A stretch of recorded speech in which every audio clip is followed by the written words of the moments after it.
Bienvenidos y bienvenidas a otro nuevo video del canal. Se viene sección nueva, no sé si notaron algo distinto. Sí, yo lidio con la inestabilidad, si no aparezco por una semana, después aparezco con el pelo haciendo cosplay de Kuroko mezcla Pablo Lescano. Clavo una camiseta del Manchester United así toda hecha pelota y inauguro una sección nueva para el canal. Esto es así, gente, la inestabilidad. Algunos pueden ir a terapia y bueno, otros abren un canal de YouTube y hacen lo que pueden. Por una cuestión monetaria estaría perteneciendo al segundo tier list. Así que bueno, acá estamos, tratando de llevarla como se puede. La verdad que esta era una sección que quería hacer hace bastante, pero no sabía exactamente qué enfoque darle. Así que bueno, me demoré un poco más de la cuenta. Pero la idea es pensar diferentes bandas de música con un cierto sentido dramático. Es decir, todos notamos que alguna banda que nos gusta por ahí arranca teniendo un estilo y va como evolucionando, mutando. Y eso de alguna manera tiene un porqué, tiene un contexto. Y bueno, en ese devenir me parece que hay algo dramático. Así que bueno, nada, era algo que realmente me interesaba. Y bueno, iremos viendo cómo sale. Estaría buenísimo que se copen y banquen la sección. Y que de última me digan qué bandas estaría bueno analizar de este sentido. Yo creo que hay varias. Arranqué con Arctic Monkeys justamente porque me parece una banda muy interesante para analizar tanto a nivel contextual como a nivel evolutivo. Es una banda que ha tenido notorios cambios de estilo a lo largo de los años. Y además personalmente me gustan mucho, así que me parece que está bueno arrancar con eso. Mediados de los 2000, a ver, ¿qué nos acordamos de eso? MySpace, la gente con el pelito por acá, las Converse, Skins, la juventud en mi caso. Ay Dios, me revuelven cosas. Bueno, no importa. Bueno, en el año 2006 los Arctic Monkeys sacan su primer disco, Whatever People Say I Am, That's What I'm Not. Sí, tuve que chequearlo. Y la verdad es que revoluciona la escena del rock para siempre.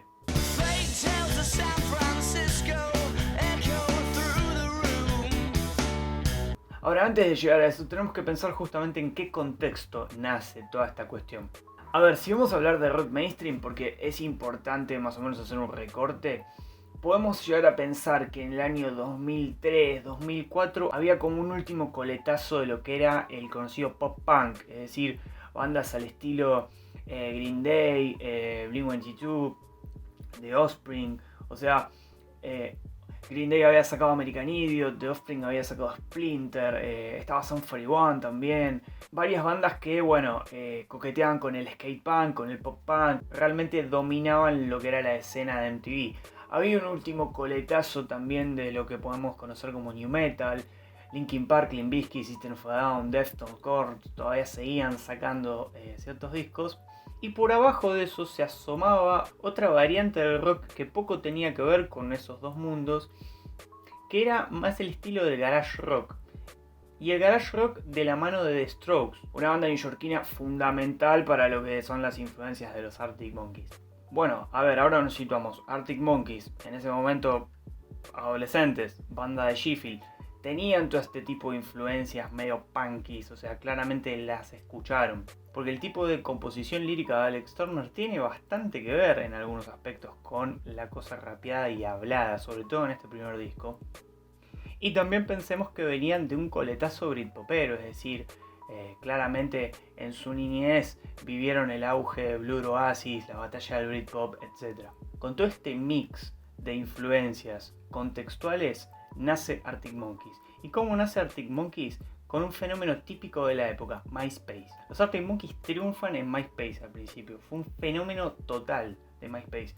Les recuerdo que en esa época el problema de la piratería con las discográficas y demás acarreaba un gran drama para las compañías. No estaba Spotify, se pirateaba un montón de música y digamos que estas plataformas fueron como las primeras en empezar a mostrar bandas independientes de otro modo. No solamente los conciertos eran importantes, sino también consumirlos en internet, lo cual cambió totalmente la lógica de distribución y de inclusive publicidad de las bandas. Bueno, los Arctic Monkeys la recontra pegaron en MySpace y a partir de ahí consiguieron un contrato discográfico con Domino Records. Esta compañía los acompañaría durante un tramo importante de su carrera y les permitiría sacar este primer disco del 2006. A ver, ya había varias bandas influenciadas por Strokes que empezaban a generar un cierto estilo particular.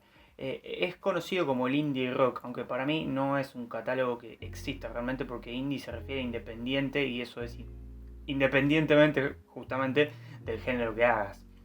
Ahora se las conoció como bandas indie y se las empezó a catalogar como eso justamente porque por ahí estaban un poquito más desalineados. Era una estética bastante más simple, a nivel sonoro no había una mega producción. Simplificaron también muchas cosas de las canciones, tomaron cosas del punk, o sea, eh, había como una mezcla de varias cosas que terminó como identificando este grupo de bandas como indie. En la escena inglesa podemos hablar de Libertines, que también pudo haber sido una influencia para Arctic Monkeys. Después hubo una banda de Australia que tuvo bastante reconocimiento en ese momento, que eran The Vines, estuvo The Hypes también, sumado justamente a The Strokes, salía The Killers en Estados Unidos, en fin, varias bandas que si bien son diferentes empezaron como a tener una estética más o menos parecida. Arctic Monkeys destacó esto. Había una cuestión localista de la cual ellos estaban completamente orgullosos y esto se ve en todo el primer disco.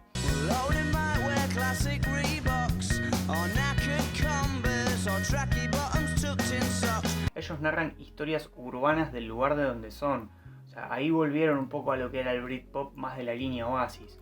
Volver a conectar con la gente laburante de ahí de Inglaterra. Pero eso no solamente conecta con la gente de Inglaterra, porque el working class inglés es una estética que de por sí es internacional. Claramente se viene explotando hace mucho eso y las discográficas no son estúpidas y lo saben. Cuestión que Arctic Monkeys supera justamente a Oasis en cantidad de discos vendidos en el menor tiempo. Oasis lo había logrado con el tercer disco de ellos, Be Here Now.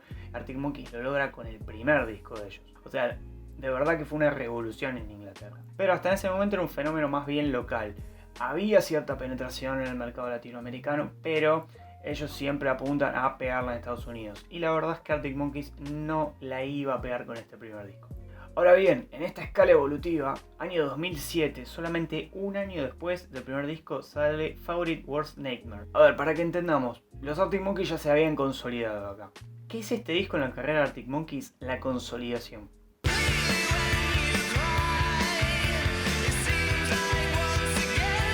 Agarraron básicamente la fórmula del primer disco, canciones rápidas y frenéticas, y las produjeron como una banda grande. O sea, es decir, se nota un sonido mucho más pulcro, varias capas de sonido más. Digamos que la cosa no oscilaba entre el overdrive y la guitarra limpia, sino que había cámaras trabajadas. Ya en el primer tema, Brainstorm, vemos una distorsión en el bajo.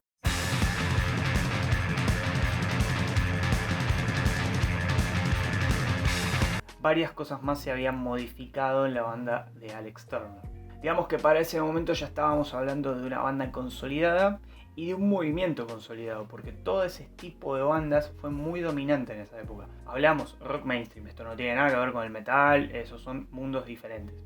Ya en el 2007 se puede decir que habíamos dejado bastante atrás esta cuestión del rock emo, el skate punk ni hablemos, el new metal ni hablemos. Este estilo de bandas era el que estaba generando la estética de esa época. De hecho lo podemos ver en series, justamente como mencionaba antes, Skins, o inclusive series posteriores, In-Betweeners, que fue una serie que emitió MTV en su momento. Todo estaba impregnado con la estética y con la música también, no solo de Arctic Monkeys, sino justamente en In-Betweeners me parece que suena Fratellis, hay como varias bandas del estilo que ya estaban como siendo la banda sonora de películas, y eso significa ser parte de la estética de algo. Arctic Monkeys era la bandera de un nuevo rock, de una nueva estética, distribuido de una nueva manera. Porque a partir de la inserción de lo pirata dentro de la música, la industria nunca volvió a ser la misma. Y estos eran los primeros avances de una nueva distribución. Ahora bien, como toda estética, no es eterna. Y muchas de las bandas que pude nombrar hasta hace un rato están básicamente en el olvido ahora. Hoy poca gente se acuerda de la carrera de Fratellis, ponele. Pero de la de Arctic Monkeys sí nos acordamos. Y no solamente porque eran mucho mejores, sino porque es una banda que supo evolucionar y reinventarse. Y el primer gran quiebre estilístico de Arctic Monkeys viene en el disco siguiente, Humbug.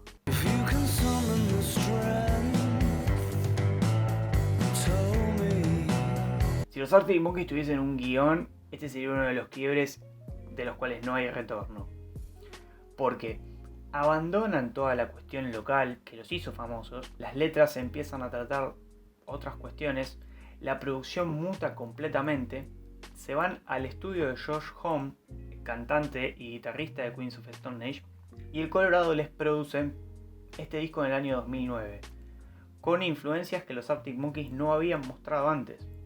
Las guitarras son mucho más densas, las atmósferas más oscuras, hay otro tipo de instrumentación, no apelan ya tanto a lo frenético, sino más bien a lo pesado.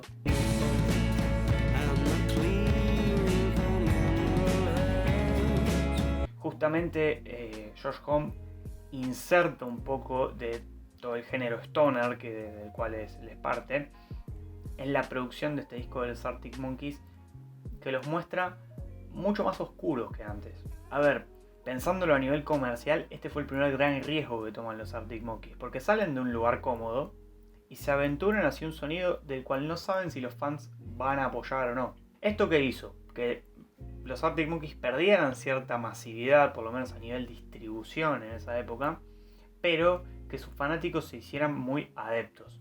Mucha gente valoró el hecho de que Arctic Monkeys se haya arriesgado con esto y logró empatizar un poco con esta estética nueva, menos amistosa que proponían los Arctic Monkeys.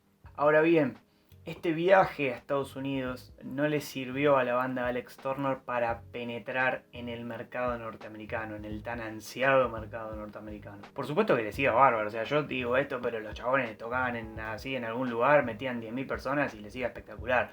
Pero hablo a nivel así hipermasivo, que estén como en la cartelera número 1, eso no pasaba.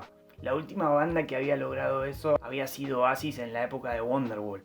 Los Arctic Monkeys todavía no habían llegado a eso.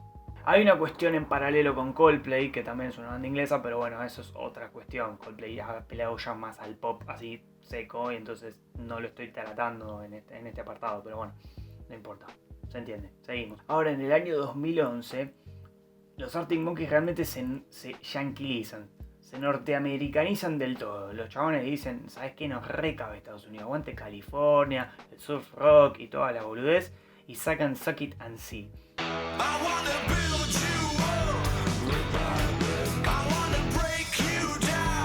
En donde toman algunas cuestiones sonoras del disco anterior, pero lo hacen mucho más rockabilly, por decirlo de algún modo. O sea, empiezan a sacar sonidos del rock clásico norteamericano más de los 50, juegan con texturas con las cuales no habían jugado, baladas y demás. La temática ya se vuelve también un poco más retro en las letras, ya no hay tanta oscuridad como había en el disco anterior, y se vuelve un disco bastante más consumible y amistoso.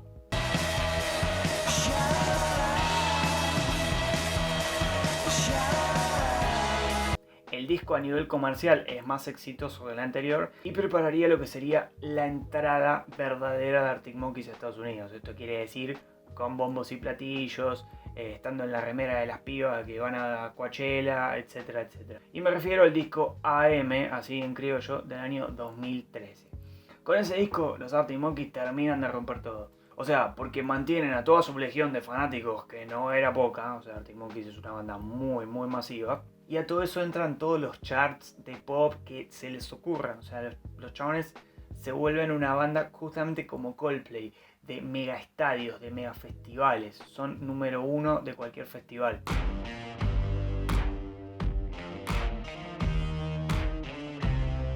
¿Qué hicieron de diferente? Pulieron la fórmula de Suck It and See. La hicieron todavía más comercial. Las canciones son más pegadizas. El rockabilly no está ya tan rockabilly, sino que está más rock, pero rock canción y pop. Sacaron cosas hasta de los Beatles. Y vemos a una banda ya completamente luqueada como una banda de rock norteamericana. Los vemos ya con los jopos, con sacos, con completamente diferentes, inclusive en el modo de cantar.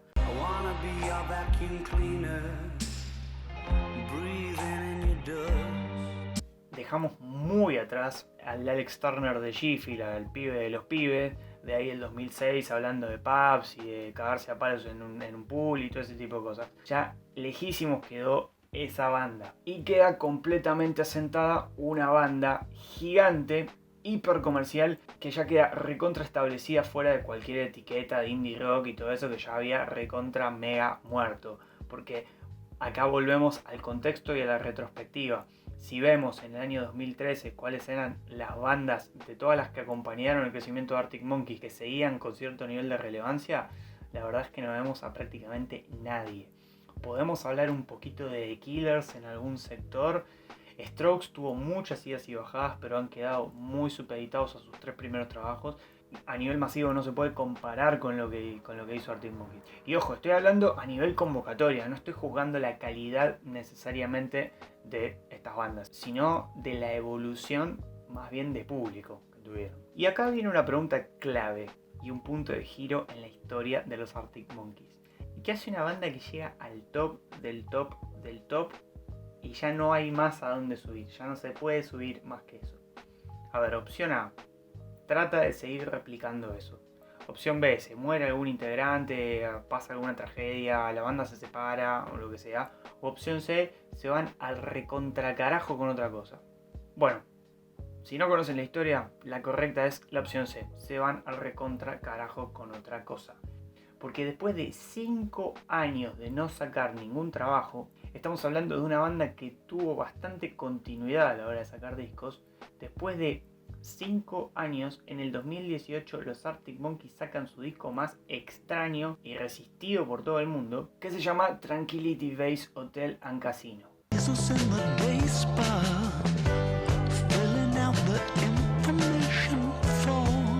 Cuando hablo de más resistido y eso, no estoy criticando la calidad musical del disco, sino que es un cambio estilístico absolutamente diferente. Fue radical, total.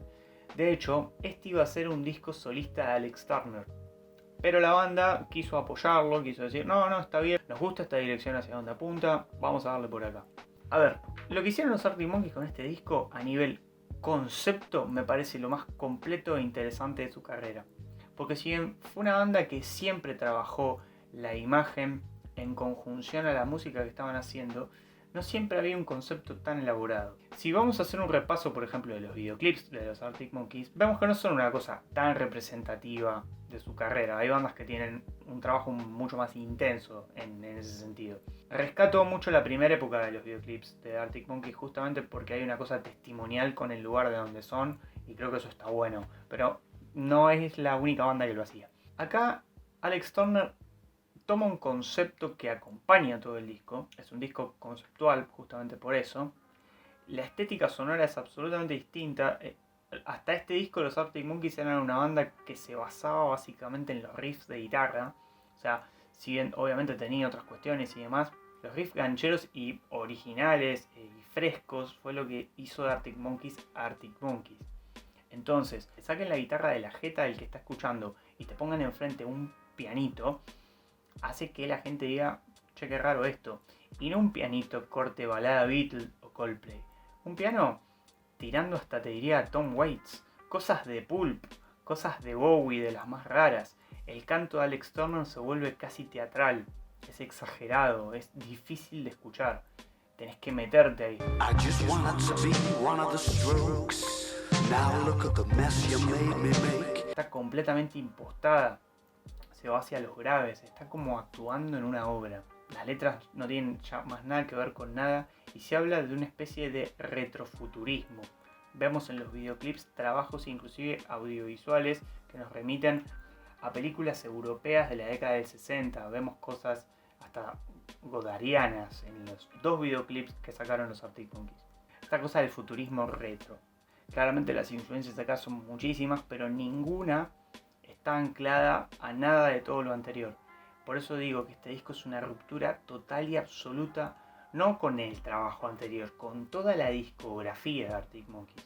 Y es interesante que este sea el último disco de ellos, porque justamente hace 3 años que no sacan nada, salvo un CD en vivo, y en este momento, si nos tenemos que preguntar hacia dónde podría ir la carrera de Arctic Monkeys, la verdad es que nadie tiene ni la más puta idea.